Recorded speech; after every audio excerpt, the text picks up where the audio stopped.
नित्यानन्दकरी वराभयकरी सौन्दर्यरत्नाकरी निर्धूताखिलघोरपावनकरी प्रत्यक्षमाहेश्वरी प्रालेयाचलवंशपावनकरी काशीपुराधीश्वरी भिक्षां देहि कृपावलम्बनकरी मातान्नपूर्णेश्वरी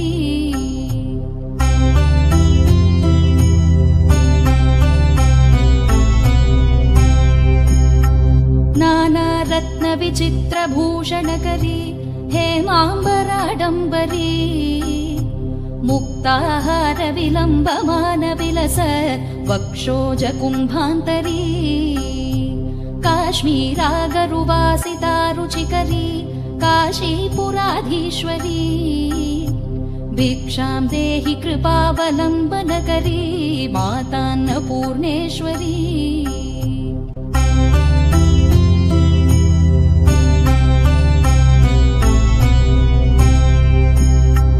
योगानन्दकरी रिपुक्षयकरी धर्मार्थनिष्ठाकरी चन्द्रार्कानलभासमानलहरी त्रैलोक्यरक्षाकरी सर्वैश्वर्यसमस्तवाञ्छितकरी काशीपुराधीश्वरी